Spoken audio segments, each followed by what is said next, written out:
Hello students. हाँ जी बेटा, आज आप थर्मोडायनमिक्स यूनिट्स का सैकेंड लैक्चर डिस्कस करन जा रहे हैं। फर्स्ट लैक्चर दे विच बेटा असी कुछ टर्म्स बारे सीखिया सी, जिस दे विच मेन असी कवर किया सी system, surroundings, macroscopic properties. Under macroscopic properties we have discussed about the extensive and intensive properties. Now next important definition is state of the system. State of the system. So what is the meaning of the state of the system? It may be defined as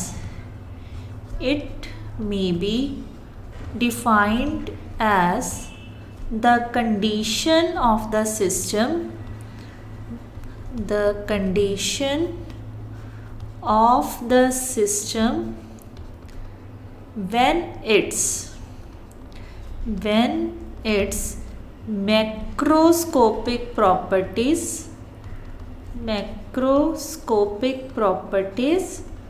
have some definite values.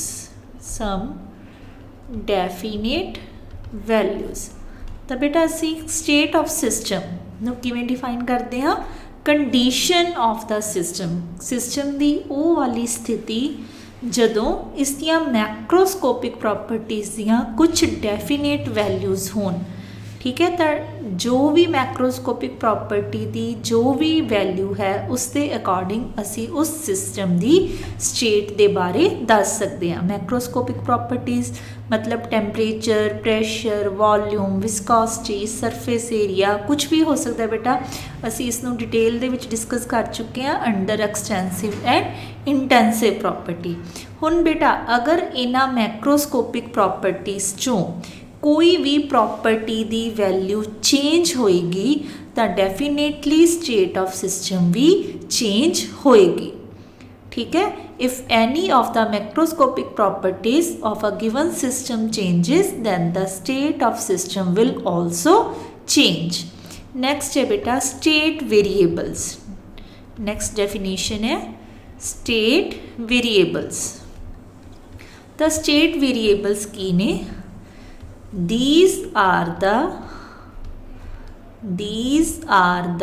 macroscopic properties which are required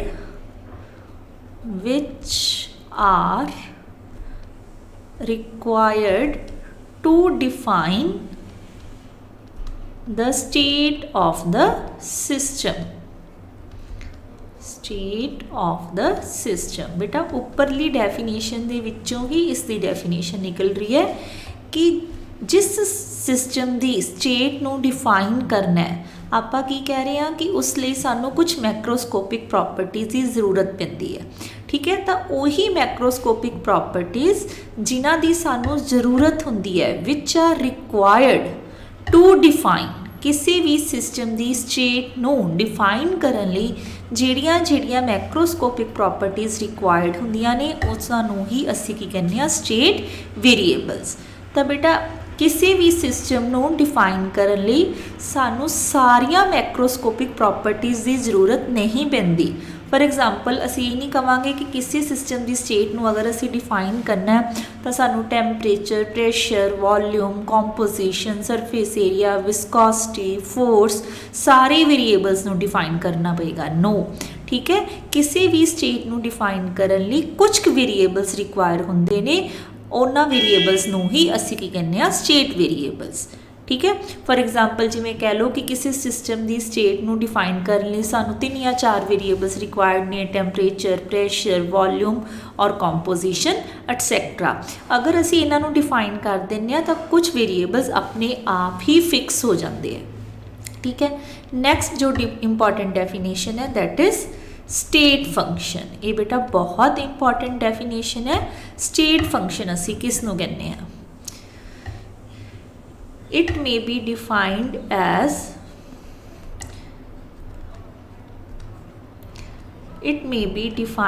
as that macroscopic property that macroscopic properties whose value depends only upon the state of the system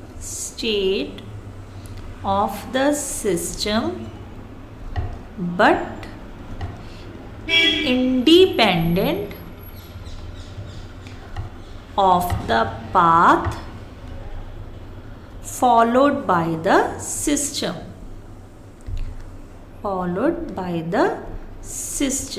ਤਾਂ ਇਹਦਾ ਕੀ ਮਤਲਬ ਹੈ ਬੇਟਾ ਕਿਸੇ ਵੀ property ਨੂੰ ਅਸੀਂ state function ਕਦੋਂ ਕਹਿੰਦੇ ਆ ਜਿਸ ਦੀ ਵੈਲਿਊ ਸਿਰਫ ਔਰ ਸਿਰਫ ਸਿਸਟਮ ਦੀ ਸਟੇਟ ਤੇ ਡਿਪੈਂਡ ਕਰਦੀ ਹੈ ਮੀਨਸ ਉਸ ਦੀ ਇਨੀਸ਼ੀਅਲ ਸਟੇਟ ਕੀ ਸੀ ਔਰ ਫਾਈਨਲ ਸਟੇਟ ਕੀ ਹੈ ਬਟ ਉਸ ਇਨੀਸ਼ੀਅਲ ਸਟੇਟ ਤੋਂ ਫਾਈਨਲ ਤੱਕ ਪਹੁੰਚਣ ਲਈ ਉਸਨੇ ਜੋ ਪਾਥ ਫੋਲੋ ਕੀਤਾ ਹੈ ਉਸ ਨਾਲ ਉਸਨੂੰ ਕੋਈ ਫਰਕ ਨਹੀਂ ਪੈਂਦਾ ਫॉर एग्जाम्पल कोई भी सिस्टम है बेटा वो स्टेट ए तो बी तक पहुँच रहा है बाय फॉलोइंग दिस पाथ ठीक है नैक्सट टाइम वो आ वाला पाथ फॉलो करके ए टू बी पहुँच रहा है नैक्सट टाइम वो ए वाला पाथ फॉलो करके ए टू बी पहुँच रहा है ठीक है तो असी इसनों स्टेट फंक्शन कदों कहांगे अगर इन्हां जिहड़ी ये मैक्रोस्कोपिक प्रॉपर्टी है इसकी वैल्यू तीनों केसिस दे विच सेम आए ठीक है क्योंकि उसकी इनीशियल स्टेट और फाइनल स्टेट सेम है ए बी ठीक है उन्हें किस पाथ के थ्रू ए टू बी तक अपना डिस्टेंस कवर किया उस चीज़ नाल इसकी वैल्यू के उपर कोई फर्क नहीं पै रहा तो इदां दियां प्रॉपर्टीज़ नूं असीं की कहने आ स्टेट फंक्शन ठीक है आप चैप्टर के डिस्कस करांगे बेटा फर्स्ट अपनी जिहड़ी स्टेट फंक्शन की प्रॉपर्टी है दैट इज़ इंटरनल एनर्जी ठीक है असी उसनों स्टेट फंक्शन क्यों कहने वो असी अज अगे डिस्कस करांगे नैक्सट है बेटा तुहाडियां टाइप्स ऑफ प्रोसैसिस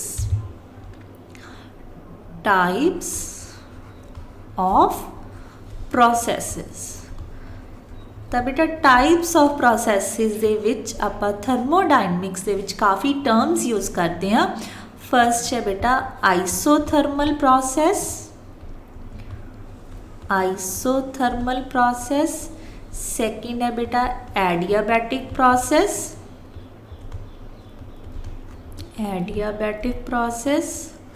थर्ड है बेटा आइसोकोरिक प्रोसेस फोर्थ है आइसोबारिक प्रोसेस बैरिक भी बोल सकते हो बेटा next is reversible process irreversible process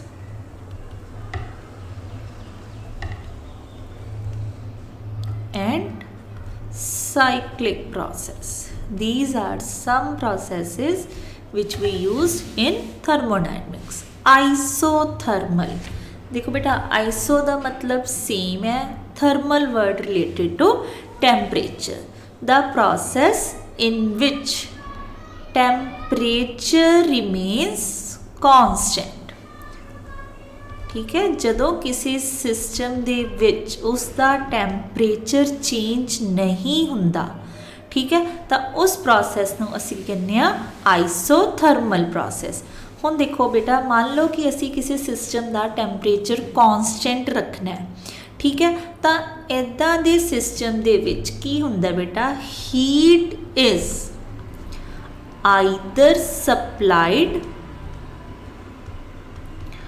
और एब्जॉर्ब्ड फ्रॉम द सिस्टम सानू सिस्टम का टैंपरेचर कॉन्सटेंट रखने लई उसनों या तो हीट सप्लाई करनी पैंदी है या उस तो एब्जॉर्ब करनी पैंदी है ताकि जो उसका इनीशियल टैंपरेचर सी वो मेनटेन रह सके कॉन्सटेंट रह सके ठीक है नेक्स्ट है बेटा adiabatic process in which it is the process in which no heat enters और लीव्स द सिस्टम जदों बेटा गिवन सिस्टम दे विच ना तो कोई हीट एंटर कर सके और ना ही उस तो बाहर आ सके ਤਾਂ ਉਸ ਪ੍ਰੋਸੈਸ ਨੂੰ ਅਸੀਂ ਕੀ ਕਹਿੰਦੇ ਆ ਐਡੀਆਬੈਟਿਕ ਪ੍ਰੋਸੈਸ। ਔਰ ਇਹ ਆਮ ਤੌਰ ਤੇ ਬੇਟਾ ਕਿਹੜੇ ਸਿਸਟਮ ਦੇ ਵਿੱਚ ਹੋਏਗੀ, इंसूलेटिड सिस्टम्स ਦੇ ਵਿੱਚ, ਠੀਕ ਹੈ, ਕਿਉਂਕਿ इंसूलेटिड वॉल्स ही ਹੁੰਦੀਆਂ ਨੇ ਜਿਹੜੀਆਂ ਕਿ ਹੀਟ ਨੂੰ ਨਾ ਤਾਂ ਐਂਟਰ ਕਰਨ ਦਿੰਦੀਆਂ ਨੇ ਬਾਹਰ ਤੋਂ ਅੰਦਰ ਫਰੋਮ ਸਰਾਊਂਡਿੰਗਸ ਟੂ ਸਿਸਟਮ, ਔਰ ਨਾ ਹੀ ਸਿਸਟਮ ਟੂਵਰਡਸ ਸਰਾਊਂਡਿੰਗ ਉਹਨਾਂ ਨੂੰ ਬਾਹਰ ਜਾਣ ਦਿੰਦੀਆਂ ਨੇ, ਠੀਕ ਹੈ। ਆਈਸੋਕੋਰਿਕ, ਕੋਰਿਕ term relates to volume. This may be defined as that process in which volume of the system remains constant, ठीक है। ਜਦੋਂ वॉल्यूम सेम ਰਹਿੰਦਾ ਹੈ ਤਾਂ ਉਸ ਨੂੰ ਅਸੀਂ ਕੀ ਕਹਿੰਦੇ ਆ isocoric process. Next is isobaric process in which pressure remains constant. ਤਾਂ ਬੇਟਾ ਇਸ ਨੂੰ ਤੁਸੀਂ ਯਾਦ ਰੱਖ ਸਕਦੇ ਹੋ ਕਿ ਜੋ ਬਾਰ ਯੂਨਿਟ ਹੁੰਦਾ ਬੇਟਾ ਉਹ ਪ੍ਰੈਸ਼ਰ ਦਾ ਯੂਨਿਟ ਹੈ, ਠੀਕ ਹੈ। ਤਾਂ ਜਦੋਂ ਆਈਸੋਬੈਰਿਕ, ਬਾਰ ਮੀਨਸ यूनिट ऑफ प्रेशर, तो यदा मतलब इस दे विच केड़ी टर्म कॉन्स्टेंट रहेगी, pressure. Reversible process, reversible process की हुंदी है बेटा, मान लो कोई सिस्टम ए टू बी जा रहा है, ठीक है, ए टूवर्ड्स बी। अगर आपां किसी भी मूवमेंट ते इस दी डायरैक्शन नू बी टूवर्ड्स ए कर सकीए bye change in its macroscopic property, ठीक है, तो वो प्रोसैस नू की किया जाता है reversible process. The process in which direction of the process can be changed by infinite small change in its macroscopic property, ठीक है। मीन्स दी नॉर्मल डायरैक्शन की है बेटा ए टूवर्ड्स बी, बट अगर असी इस प्रोसैस की डायरैक्शन नू बी टूवर्ड्स ए कर दिए किवें, by change in its macroscopic property, तो उस प्रोसैस नू असी की कहांगे रिवर्सिबल प्रोसैस। इरिवर्सिबल प्रोसैस किहड़ी हो जाएगी, when direction can not be reversed at any movement. Means या तो रिएक्शन होएगी बेटा ए टूवर्ड्स बी और बी टूवर्ड्स ए, ये नहीं है कि ए टूवर्ड्स बी और बी टूवर्ड्स ए, तुसी कदे भी इसकी डायरैक्शन नू अपनी मर्जी नाल चेंज कर सकते हो, ठीक है। तो इदां दियां प्रोसैसिस नू की किया जाता है irreversible processes. Last is cyclic process. The cycle word, देखो बेटा असी साइकल वर्ड कदों यूज़ करते हैं, अपना एक कंप्लीट साइकिल कदों मन्निया जाता है, जदों असी जिस पोजीशन तो चलना शुरू किया उस पोजीशन ते ही वापस आ गए, तो असी कहने कि असी अपना एक साइकिल पूरा कर लिया। तो साइक्लिक प्रोसैस नू भी असी किवें डिफाइन करते हैं, it may be defined as that process in which system undergoes a series of changes but comes back to its original position। Means जितों इसने चलना स्टार्ट किया सी उत्थे ही ये वापस आ गया। मान लो बेटा ये इसका ए पॉइंट सी, पहला ही ए तो गया बी तक, फिर ये बी तो गया मान लो सी तक, ठीक है, सी तो चला गया ये डी तक, और डी तो अल्टीमेटली इन्हें दोबारा कित्थे पहुँच गया, ये डी तो ए तक। तो it undergoes a series of processes but ultimately returns to its original position. Such type of processes are known as cyclic processes. Clear? So these are some processes which we use in the thermodynamics. Now we will discuss about first macroscopic property, that is internal energy। Internal energy, हाँ जी बेटा, हुण internal energy नू define करन लई भी बेटा तुहानूं इसनूं cram करन दी ज़रूरत नहीं है। इंटरनल की हुंदा है, विद इन, ठीक है, मतलब किसी भी मैटर दे अंदर जो चीज़ है उसनूं असीं इंटरनल कहने हैं, ठीक है। हुण असीं इत्थे वर्ड यूज़ कर रहे हैं एनर्जी, ठीक है। तो हुण इहनूं असीं डिफाइन किवें करांगे, each substance is associated with some definite amount of energy, definite amount of energy which depends upon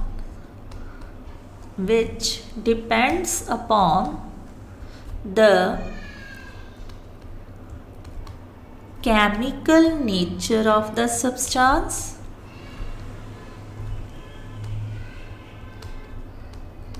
temperature, pressure, etc.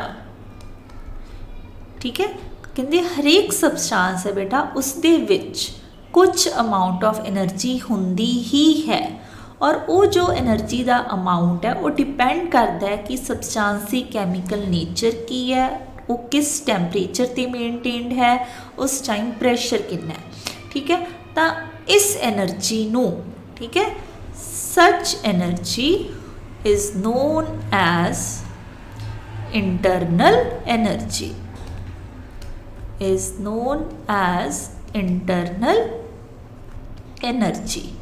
ठीक है बेटा, प्रीवियसली बेटा इसनों डिनोट किया जाता सी by using capital E, but nowadays it is not used, now we use symbol U for the internal energy. हुण बेटा जिहड़ी भी किसी सबस्टांस दे विच इंटरनल एनर्जी हुंदी है that is basically the sum of kinetic energy and potential energy. ठीक है, जदों सबस्टांस मोशन च है तो उहदे कोल बेटा various types of kinetic energy, means kinetic energy दी वेरीअस टाइप का मतलब है कि उहदे कोल रोटेशनल एनर्जी हो सकती है, वाइब्रेशनल एनर्जी हो सकती है, ट्रांसलेशनल एनर्जी हो सकती है। ठीक है, अगर वो रेस्टिंग मोड ते है तो पोटेंशियल एनर्जी है, जिदा कि इलैक्ट्रॉनिक एनर्जी होगी, न्यूक्लीयर एनर्जी होगी। ठीक है, तो बेसिकली जिहड़ा सबस्टांस है उसकी इंटरनल एनर्जी मेनली दो टाइप्स ऑफ एनर्जी तो बनी हुंदी है, kinetic energy and potential energy. ठीक है, तो इस सम नूं असीं की कहने आ इंटरनल एनर्जी। तो असीं इसनूं इदां भी डिफाइन कर सकते हैं, the sum total of all energies, ठीक है, stored within a substance। ठीक है, किवें आपां इहनूं डिफाइन कर सकते हैं in another way, the sum of all energies which are stored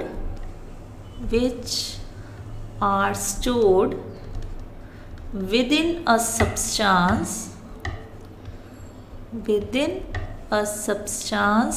is known as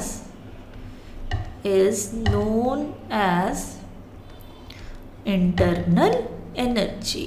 ठीक है, जिहड़ियां भी एनर्जीज किसी भी सबस्टांस के अंदर स्टोर्ड ने उन्हां नूं असीं की कहने आ इंटरनल एनर्जी। ठीक है, और इसनूं डिनोट किया जाता है by using capital U। Now next अपना टॉपिक की है बेटा internal energy as a state function. ठीक है, जो इंटरनल एनर्जी है बेटा it is a state function था। हुणे बेटा असी स्टेट फंक्शन की डेफिनेशन की सी, it may be defined as that macroscopic properties whose value depends only upon the state of the system। ठीक है, कि वो इनिशियल और फाइनल स्टेट पे डिपेंड करती है but independent of the path followed by it. ठीक है, हुण देखो बेटा इंटरनल एनर्जी नू स्टेट फंक्शन क्यों कहा जाता है। हुण देखो जिहड़ा भी कोई सबस्टांस है बेटा उसदे विच इंटरनल एनर्जी तो है ही है, but it is found that the absolute value of internal energy of any substance cannot be calculated। अगर असी चाहिए कि किसी भी सबस्टांस के अंदर कितनी इंटरनल एनर्जी स्टोर है, असी उसकी एब्सोल्यूट वैल्यू नू फाइंड आउट नहीं कर सकते। तो उसके लिए असी एक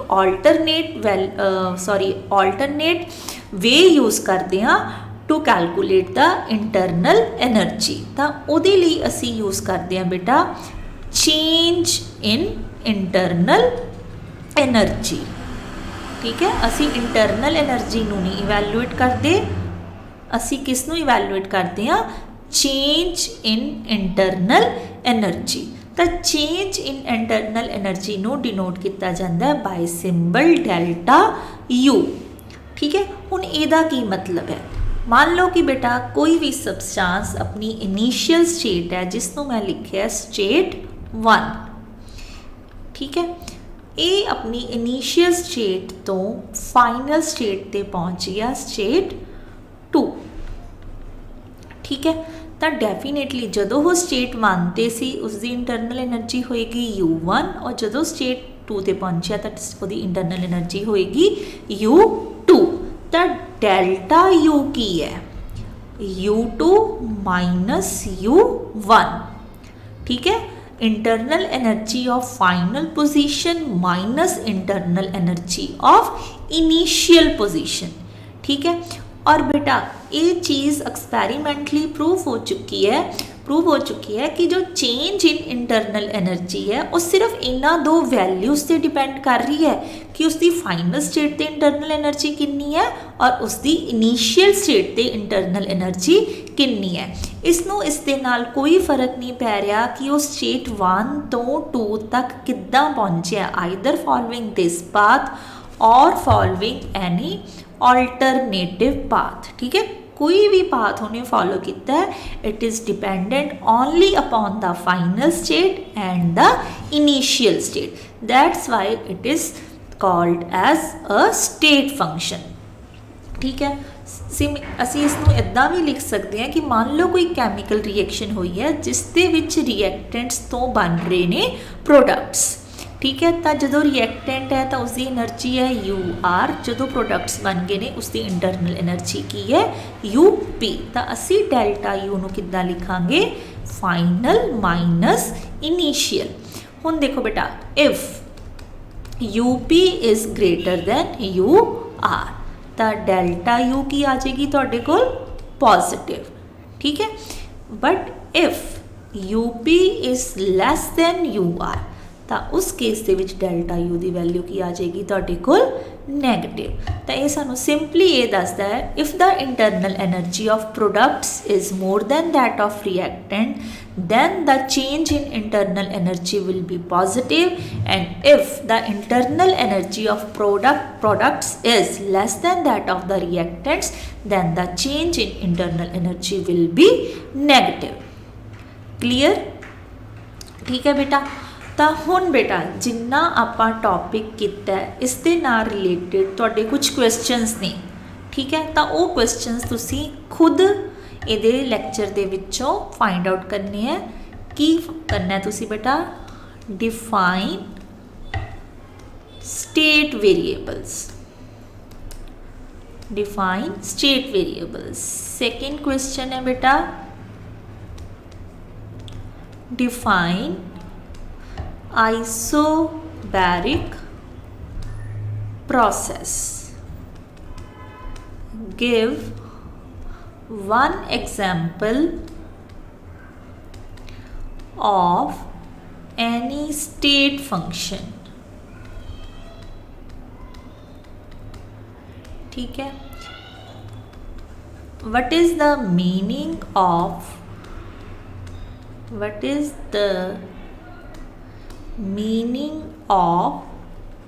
state function। ठीक है, तो बेटा इन्हां क्वेश्चन के आंसरस आपां जिन्ना लैक्चर हाले तक डिस्कस किया है उहदे विच तुहानूं ईजीली मिल जाएंगे। ठीक है, तो तुसी इस लैक्चर की हेल्प नाल इन्हां दे आंसरस फाइंड आउट करने की कोशिश करनी है। क्लीयर? नैक्सट आ गया बेटा mode of transference of energy between the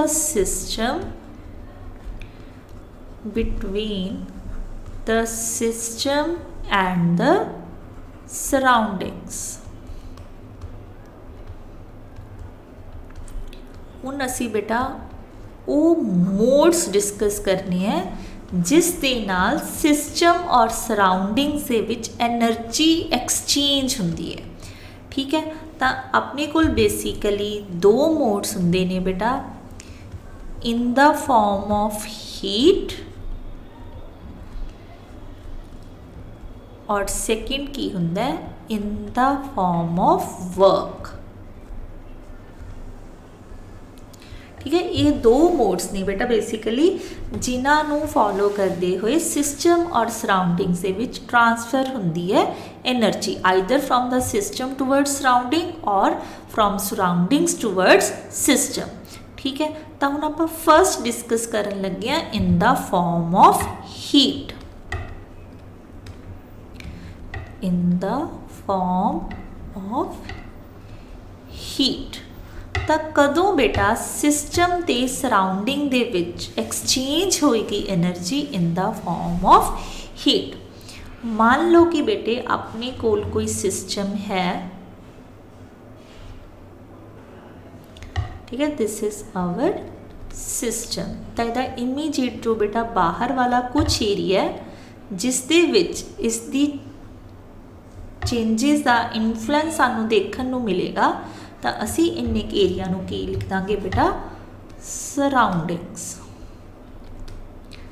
ठीक है बेटा, हुण मान लो कि जो सिस्टम है उसका टैंपरेचर है TA और सराउंडिंग का टैंपरेचर है TB। ठीक है, now if TB is greater than TA, अगर बेटा सराउंडिंग का टैंपरेचर ज़्यादा है सिस्टम नालों, ठीक है, तो की होएगा दिस डिफरेंस इन टैंपरेचर, ठीक है, will be equal in the form of exchange of energy between the system and surrounding. की मतलब है, देखो बेटा टैंपरेचर ज़्यादा होने का मतलब की है कि बाहर गर्मी ज़्यादा है अंदर गर्मी घट है। तो जी बेटा गर्मी ज़्यादा मतलब बाहर हीट की वैल्यू ज़्यादा है, तो इस करके जी ये हीट है ये किधर फॉलो करेगी बेटा, from surroundings towards system. Heat will enter from the surroundings towards system, और ये प्रोसेस उदों तक चलता रहेगा unless TA and TB become equal. ठीक है, मैं की कह रही हाँ कि अगर सिस्टम का टैंपरेचर सराउंडिंग्स के टैंपरेचर नालों घट है then heat will flow from the surroundings towards system. ठीक है, हीट किधर फ्लो करेगी, from the surroundings towards system, और ये प्रोसेस कब तक चलेगा, until TB becomes equal to TA। ठीक है, हुण असीं इसका उल्टा सोच लेने हैं कि if TB is less than TA, तो हीट किधरों फ्लो करेगी बेटा, heat will flow from system towards surrounding. ठीक है, अगर सिस्टम का टैंपरेचर ज़्यादा है तो हीट किधरों जाएगी बेटा, सिस्टम टूवर्ड्स सराउंडिंग। फिर जी ये हीट है ये सिस्टम तो सराउंडिंग वाल मूव होनी शुरू हो जाएगी, और ये भी प्रोसेस बेटा कितनी देर तक चलेगा, जब तक दोनों का टैंपरेचर बराबर नहीं हो जाता। तो हुण बेटा वट एवर द कंडीशन, ठीक है, चाहे सिस्टम का टैंपरेचर ज़्यादा है चाहे सराउंडिंग का टैंपरेचर ज़्यादा है, ठीक है, इनीशियली सिस्टम को कोई इंटरनल एनर्जी है जिसनों असीं की कहने हैं U1। ठीक है, जदों उसदे विच हीट एंटर करेगी तो उहदी जिहड़ी एनर्जी की वैल्यू चेंज होकर कितनी हो जाएगी, U2। तो delta U change in internal energy असी उसनों कादी इक्वल लिखांगे, इक्वल टू Q। ये जिहड़ा Q है बेटा ये की है, हीट। ठीक है, वो हीट जिहड़ी कि या तो सराउंडिंग तो सिस्टम वाल मूव हो रही है या सिस्टम तो सराउंडिंग वाल मूव हो रही है। ठीक है, बट डेफिनेटली जिहड़ी सिस्टम की इंटरनल एनर्जी है वो चेंज होएगी ही होएगी। ठीक है। और वो चेंज इन इंटरनल एनर्जी कितनी होएगी, जिन्नी ही उसदे विच हीट है वो जिहड़ी वो या तो एंटर कर रही है या उसनू लीव करके जा रही है, ठीक है। तो हुण असी इसनू याद किवें रखना है कि जिहड़ी डेल्टा यू है, ठीक है, वो प्लस विच आएगी या माइनस दे विच, ठीक है। If heat enters from the surroundings towards the system,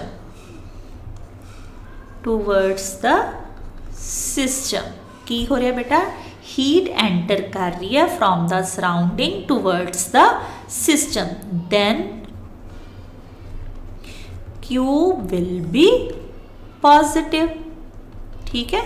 क्यों बेटा, हुण देखो heat enters from the surroundings towards the system, तो की हो रहा है कि सिस्टम दे विच हीट एंटर कर रही है, तो उस टाइम ते जिहड़ी यह क्यू है वो की हो जाएगी पॉजिटिव एंड वाइस वर्सा, ठीक है। वाइस वर्सा मीन्स अगर जिहड़ी हीट है वो जाएगी बेटा from the system towards surroundings, फिर की होएगी इसकी वैल्यू नैगेटिव। तो असी इसनू किवें याद रखना है, ठीक है।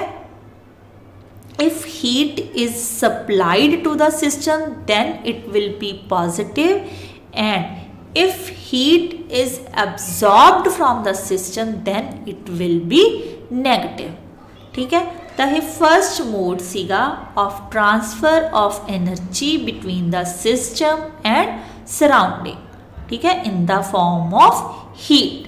सेकंड है बेटा in the form of work done, in the form of work done, ठीक है।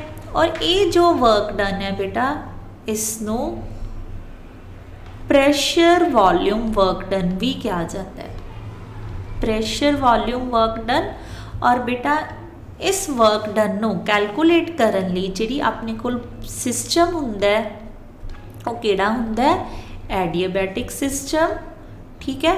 और जिहड़ी प्रोसैस चल रही हुंदी है वो किहड़ी प्रोसैस होएगी, एडियाबैटिक प्रोसैस, क्योंकि बेटा इस दे विच असी मन के चलांगे कि there will be no exchange of heat between the system and surrounding, ठीक है, क्योंकि हीट वाला केस असी पहला डिस्कस कर चुके हैं, ठीक है। सैकेंड हुण असी पॉसीबल वे लेना है in the form of work done, but वो एक कंडीशन है कि तुहाडा सिस्टम की होना चाहिए एडियाबैटिक, ठीक है। मीनस ना तो उसदे विच कोई हीट एंटर कर सके, ना ही उसदे विचों हीट है जिहड़ी वो बाहर जा सके, ठीक है। तो ये मोस्टली किन्ना दे विच पॉसीबल होएगा, in case of insulated system, क्योंकि इंसुलेटेड सिस्टम्स ही वो सिस्टम्स हुंदे ने बेटा जिन्हां दे विच हीट ना तो सराउंडिंग्स टूवर्ड्स सिस्टम मूव करती है और ना ही from the system towards surrounding move करती है। क्लीयर। हुण असी इसनूं प्रैशर वॉल्यूम वर्क डन क्यों कहने आ वो भी आपां अगे डिस्कस करते हैं। हुण देखो बेटा कहते कि किसी भी सिस्टम की इंटरनल एनर्जी नू चेंज किया जाता है बाय द वर्क डन। हुण ये जिहड़ा वर्क डन है, ठीक है, ये मेनली दो तरह का हुंदा है, इलैक्ट्रिकल वर्क और दूसरा किहड़ा हुंदा है बेटा, मकैनिकल वर्क।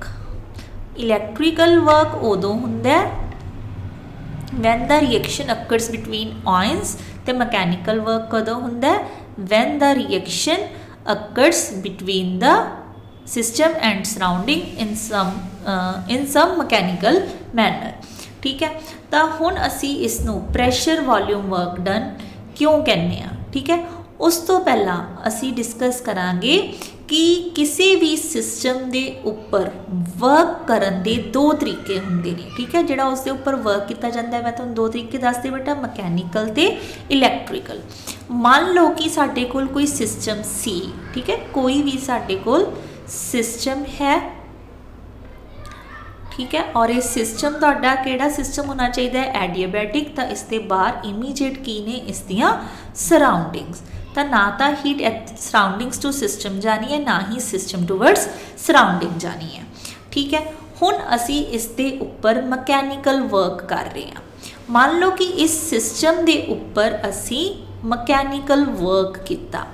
ਠੀਕ ਹੈ, ਆਪਾਂ ਇਹਦੀ ਐਗਜ਼ਾਮਪਲ ਲੈਂਦੇ ਹਾਂ ਬੇਟਾ ਕਿ ਦੇਖੋ ਆਪਣੇ ਘਰ ਦੇ ਵਿੱਚ, ਠੀਕ ਹੈ, ਆਪਾਂ ਬਟਰ ਬਣਾਉਂਦੇ ਹਾਂ। ਠੀਕ ਹੈ, ਮੀਨਸ ਦੁੱਧ ਦੇ ਵਿੱਚੋਂ ਜਿਹੜੀ ਕਰੀਮ ਹੁੰਦੀ ਹੈ, ਠੀਕ ਹੈ, ਉਸ ਦੇ ਵਿੱਚ ਜਦੋਂ ਅਸੀਂ ਬਟਰ ਅਲੱਗ ਕਰਨਾ ਤਾਂ ਸਾਡੇ ਕੋਲ ਦੋ ਵੇ ਹੁੰਦੇ ਨੇ, ਟੂ ਵੇਜ਼ ਹੁੰਦੇ ਨੇ ਬੇਟਾ। ਇੱਕ ਤਾਂ ਅਸੀਂ ਉਹਨੂੰ ਮੈਨੂਅਲੀ ਕੱਢ ਸਕਦੇ ਹਾਂ, ਠੀਕ ਹੈ, ਜਾਂ ਦੂਸਰਾ ਤਰੀਕਾ ਹੁੰਦਾ ਅਸੀਂ ਉਸਨੂੰ ਇਲੈਕਟ੍ਰੀਕਲੀ ਕੱਢ ਸਕਦੇ ਹਾਂ। ਬੇਟਾ ਮੰਨ ਲਓ ਕਿ ਅਸੀਂ ਜਿਹੜਾ ਉਹ ਬਟਰ ਦਾ ਪ੍ਰੋਸੈਸ ਹੈ ਅਸੀਂ ਮਕੈਨੀਕਲੀ ਕਰ ਰਹੇ ਹਾਂ, ਮੀਨਸ ਆਪਣੇ ਹੱਥਾਂ ਨਾਲ ਅਸੀਂ ਉਸ ਦੇ ਵਿੱਚੋਂ ਬਟਰ ਨੂੰ ਅਲੱਗ ਕਰਨ ਦੀ ਕੋਸ਼ਿਸ਼ ਕਰ ਰਹੇ ਹਾਂ। ਤਾਂ ਬੇਟਾ ਜਦੋਂ ਅਸੀਂ ਚਰਨਿੰਗ ਮੂਵਮੈਂਟਸ ਕਰਦੇ ਹਾਂ, ਚਰਨਿੰਗ ਮੂਵਮੈਂਟ ਦਾ ਮਤਲਬ ਹੈ ਜਿੱਦਾਂ ਕਹਿ ਲਓ ਕਿ ਅਸੀਂ ਜਦੋਂ ਉਹਦੇ ਵਿੱਚ ਮਧਾਨੀ ਨੂੰ ਘੁਮਾਉਂਦੇ ਹਾਂ, ਠੀਕ ਹੈ, ਤਾਂ ਜਿਹੜੇ ਉਹ ਮਧਾਨੀ ਦੇ ਪੈਡਲਸ ਹੁੰਦੇ ਨੇ, ਠੀਕ ਹੈ, ਉਹਨਾਂ ਦੇ ਵਿੱਚ ਬਹੁਤ ਫਾਸਟਲੀ ਰੋਟੇਟ ਕਰਦੇ ਨੇ ਉਹ, ਤਾਂ ਉਹਨਾਂ ਦੇ ਸਰਫੇਸ ਔਰ ਜੋ ਤੁਹਾਡਾ ਇਸ ਦੇ ਵਿੱਚ ਕਰੀਮ ਹੈ ਉਹਦੇ ਵਿੱਚ ਕੀ ਕ੍ਰੀਏਟ ਹੁੰਦੀ ਹੈ, ਫ੍ਰਿਕਸ਼ਨ। ਠੀਕ ਹੈ, ਤਾਂ ਉਸ ਫ੍ਰਿਕਸ਼ਨ ਦੇ ਨਾਲ ਹੀਟ ਪ੍ਰੋਡਿਊਸ ਹੁੰਦੀ ਹੈ। ਠੀਕ ਹੈ, ਬਟ ਉਹ ਜਿਹੜੀ ਹੀਟ ਹੈ ਉਹ, ਠੀਕ ਹੈ, ਉਹ ਜਿਹੜੀ ਹੀਟ ਹੈ ਉਸ ਸਿਸਟਮ ਦੇ ਟੈਂਪਰੇਚਰ ਨੂੰ ਇਨਕਰੀਜ਼ ਕਰਨ ਦੇ ਵਿੱਚ ਯੂਜ਼ ਹੁੰਦੀ ਹੈ। ਠੀਕ ਹੈ, ਉਹ ਜਿਹੜੀ ਹੀਟ ਜਨਰੇਟ ਹੁੰਦੀ ਹੈ ਬੇਟਾ ਉਹ ਕਿਸ ਦੇ ਵਿੱਚ ਯੂਜ਼ ਹੋ ਰਹੀ ਹੈ, ਉਸ ਦੇ ਟੈਂਪਰੇਚਰ ਨੂੰ ਇਨਕਰੀਜ਼ ਕਰਨ ਲਈ। ਠੀਕ ਹੈ, ਤਾਂ ਇਹ ਜਿਹੜਾ ਵਰਕ ਸੀਗਾ ਬੇਟਾ ਇਹ ਕਿਹੜਾ ਵਰਕ ਸੀਗਾ, ਮਕੈਨੀਕਲ ਵਰਕ। ਠੀਕ ਹੈ, ਬਟ ਅਗਰ ਅਸੀਂ ਇਹੀ ਕੰਮ ਇਲੈਕਟ੍ਰੀਕਲੀ ਕੀਤਾ ਜਾਵੇ, ਠੀਕ ਹੈ, ਔਰ ਬੇਟਾ ਇੱਥੇ ਮੰਨਿਆ ਜਾਂਦਾ ਹੈ ਕਿ ਅਸੀਂ ਅਗਰ ਕੰਮ ਕਰ ਰਹੇ ਹਾਂ 1 ਕਿਲੋ ਜਾਊਲ, ਦੂਸਰੀ ਵਾਰੀ ਵੀ ਬੇਟਾ ਅਸੀਂ ਇੰਨਾ ਹੀ ਕੰਮ ਕਰਨਾ ਹੈ, ਬਟ ਹੁਣ ਅਸੀਂ ਮਕੈਨੀਕਲੀ ਜਾਂ ਮੈਨੂਅਲੀ ਕੰਮ ਨਹੀਂ ਕਰਨਾ, ਅਸੀਂ ਕੰਮ ਕਰਨਾ ਹੈ ਇਲੈਕਟ੍ਰੀਕਲੀ। ਕਹਿ ਦਿਓ ਕਿ ਅਸੀਂ ਕਿਸੇ ਸਿਸਟਮ ਦੇ ਵਿੱਚ, ਠੀਕ ਹੈ, ਉਸ ਦੇ ਟੈਂਪਰੇਚਰ ਨੂੰ ਇਨਕਰੀਜ਼ ਤਾਂ ਕਰਨਾ ਹੈ, ਪਰ ਅਸੀਂ ਉਸ ਦੇ ਵਿੱਚ ਇਲੈਕਟ੍ਰਿਸਿਟੀ ਦੀ ਹੈਲਪ ਲੈਣੀ ਹੈ। ਠੀਕ ਹੈ, ਤਾਂ ਫਿਰ ਅਸੀਂ ਉਹਦੇ ਉੱਪਰ ਕਿੰਨਾ ਵਰਕ ਕਰ ਰਹੇ ਹਾਂ, 1 kilo ਜਾਊਲ।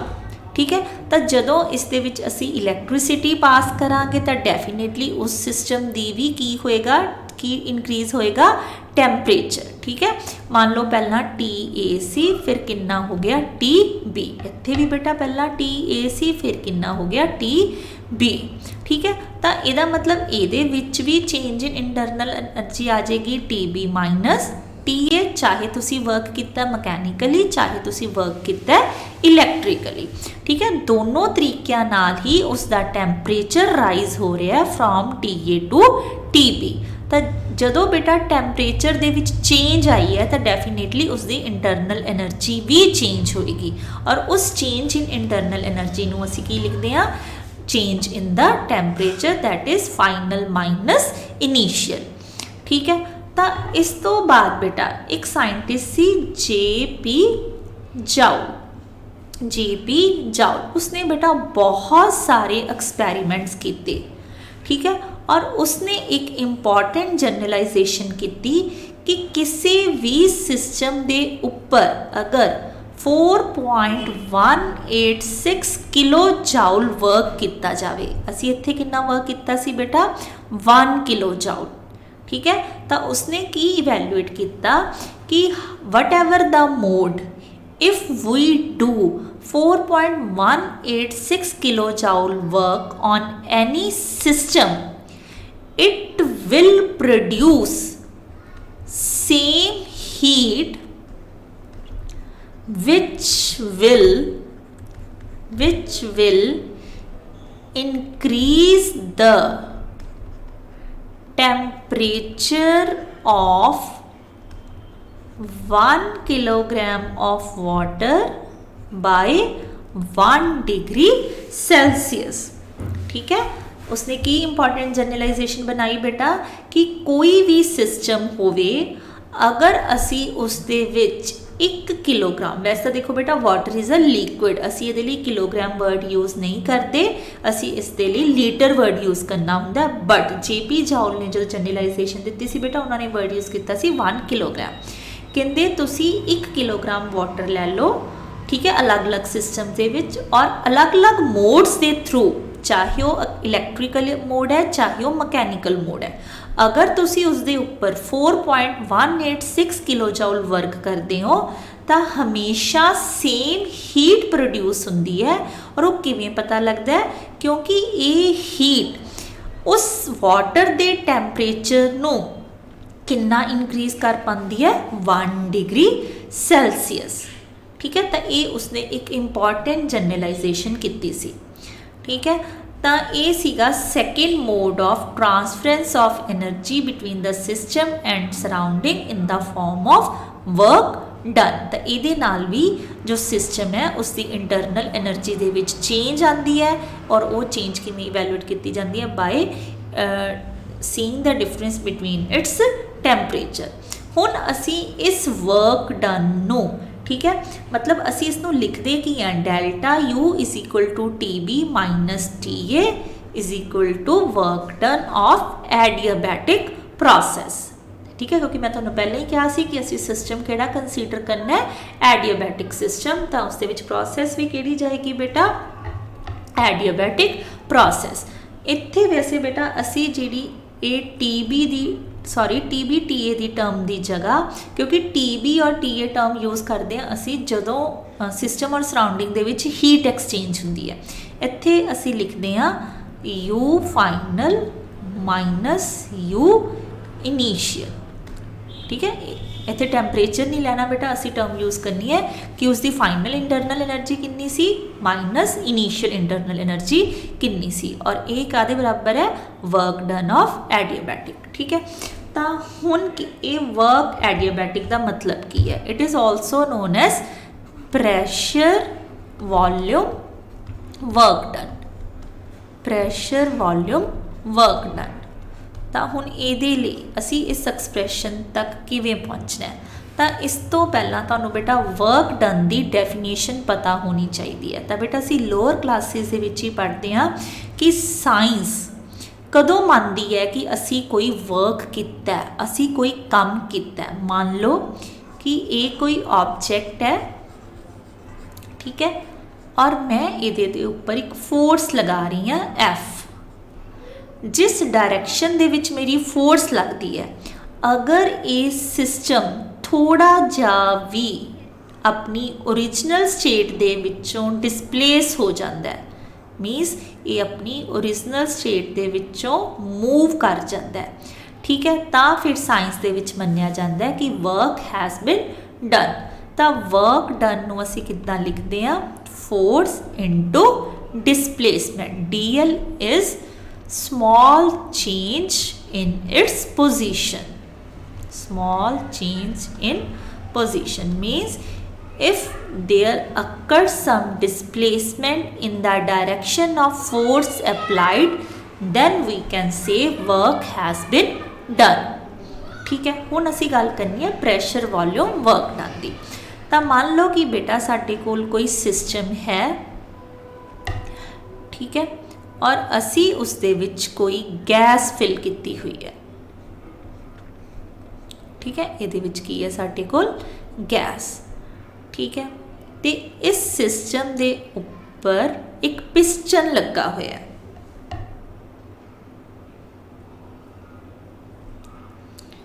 This is our piston. ठीक है, हुण बेटा जी ये गैस है, इसका कोई प्रैशर है पी आई, ठीक है, या पी इंटरनल, मान लो कि इसका इंटरनली जो प्रैशर है, और इसका एक इनिशियल वॉल्यूम भी है वी आई। और इस पिस्टन का एरिया कितना है, एरिया ऑफ क्रॉस सेक्शन की है ए, और इस पिस्टन के थ्रू जेड़ा इस गैस के उपर प्रैशर लग रहा है वो की है पी एक्सटर्नल। ठीक है, की है कि साडे कोल कोई कंटेनर है जिस दे विच असीं एक गैस इनक्लोज की है, उस गैस का एक अपना प्रैशर, एक अपना वॉल्यूम है। ठीक है, इस दे उपर एक मूविंग पिस्टन लग्या होया है जिसका एरिया ऑफ क्रॉस सेक्शन है ए, और उसके उपर बाहरों प्रैशर गैस के उपर किहड़ा लग रहा है P external. If P external is equal to P internal, ठीक है, पी इनिशियल, तो जिहड़ा ये पिस्टन है बेटा वो मूव नहीं करेगा। ठीक है, but if P external is greater than P internal. मान लो कि जिहड़ा बार वाला प्रैशर आ असी उसनों वधा दिन्ने आ दैन P इंटरनल, तो बेटा ये जिहड़ा पिस्टन है ये हो सकता है मूव करके इत्थे पहुँच जाए। ठीक है, ये जिहड़ा पिस्टन है ये मूव करके इत्थे आ जाए, तो इस पिस्टन की बेटा पोजीशन चेंज होगी। ठीक है, और ये पोजीशन क्यों चेंज हुई है, क्योंकि असी बाहरों ये उपर फोर्स लगाई है। ठीक है, ये उपर प्रैशर नू इनक्रीज किया है। ठीक है, मीनस ये उपर असी फोर्स अप्लाई की जिस दे नाल ये जिहड़ा पिस्टन सी अपनी इनीशियल पोजीशन तो इत्थे तक मूव कर गया। तो जदों बेटा ये इनीशियल तो फाइनल तक मूव करेगा तो तुसी एक चीज़ होर नोटिस कर रहे हो कि जिहड़ा ये गैस का वॉल्यूम है वो चेंज होके की बन गया V फाइनल। इनीशियल तो की बन गया V फाइनल। ठीक है, हुण देखो अगर असी गल करिए इस दे विच चेंज इन वॉल्यूम दी, चेंज इन वॉल्यूम, तो चेंज इन वॉल्यूम की है बेटा V final minus V initial. ठीक है, delta V is equal to V final minus V initial. ठीक है, और अगर असी गल करिए इस दे उपर वर्क डन कैलकुलेट करन दी, that is equal to F into DL। ठीक है, now we know pressure is equal to force per unit area. ये फॉर्मूला असी लोअर क्लासिस दे विच कीता होया है, तो असी इत्थों फोर्स नू की लिख सकते हैं, force is equal to pressure into area. ठीक है, तो फोर्स लिए असी एक्सप्रैशन बना लिया प्रैशर इंटू एरिया। तो work done can be written as, force की जगह मैं हुण की लिख रही हाँ बेटा, pressure into area into DL। ठीक है, प्रैशर नूं असी लिखांगे P नाल। हुण area into length, area into length की हुंदा बेटा वॉल्यूम।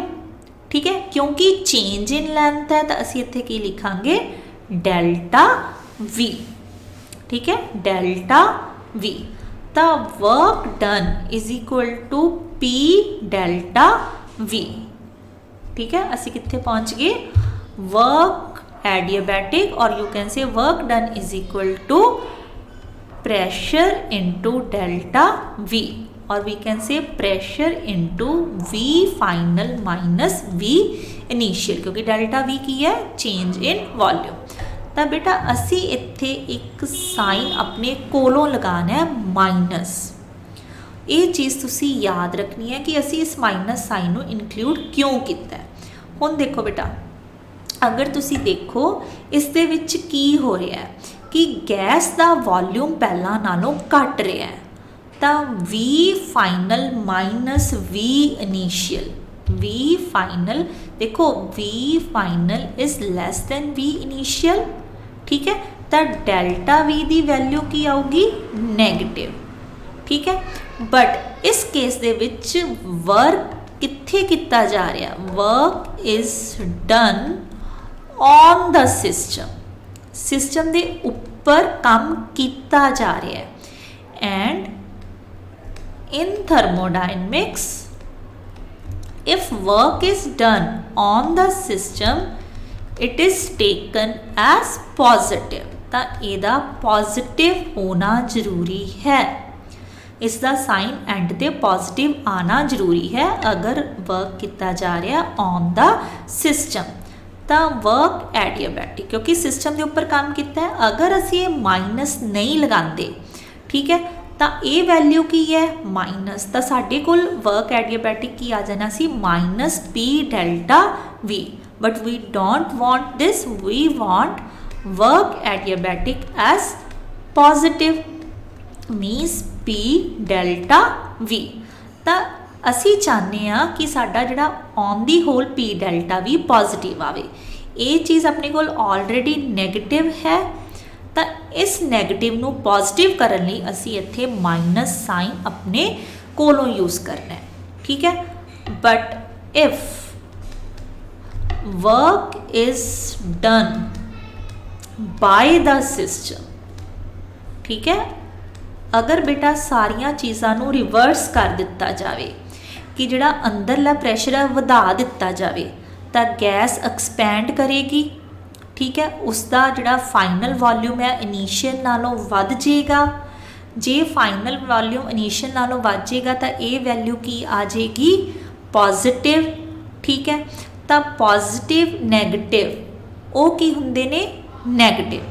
तो थर्मोडायनमिक्स दे विच जदों भी बेटा वर्क किया जाता है by the system then it is taken as negative, ठीक है। तो इस करके तुसी ये माइनस साइन यूज़ करना ही करना है, ठीक है। जदों तक सिस्टम के उपर काम किया जाएगा तो तुहाडा रिजल्ट अपने आप पॉजिटिव बन जाएगा। अगर सिस्टम के द्वारा काम किया जाएगा तो वो वर्क डन की बन जाएगा नैगेटिव, ठीक है। तो हुण अपने को देखो बेटा वर्क डन दे विच दो टर्म्स आ रही ने, pressure and volume. That's why this type of work done is also known as pressure volume work done, ठीक है। तो बेटा ये दो डिफरेंट मोड सी जिन्हां दे थ्रू बेटा एक्सचेंज ऑफ एनर्जी हुंदी है between the system and surrounding. First असी कीता सीगा कि in the form of heat, ठीक है। Delta U will be equal to Q and this Q will be positive if heat is supplied to the system, ठीक है। If it is and it will be negative if heat is absorbed from the system, ठीक है। Similarly delta U की हो सकता है work adiabatic that is further equal to minus P delta V और plus P delta V. तो plus कदों है जदों काम किया जा रहा है ऑन द सिस्टम और माइनस की है बाय द सिस्टम, ठीक है। सिमिलरली क्यू भी पॉजिटिव कदों है जदों हीट दिती जा रही है सिस्टम नू और नैगेटिव कदों होएगी जदों हीट लिती जा रही है सिस्टम तो, ठीक है। So these are the two various modes of the transference of energy between the system and surrounding in the form of heat और in the form of work done, ठीक है। In the next lecture we will discuss about the first law of thermodynamics. Thank you beta.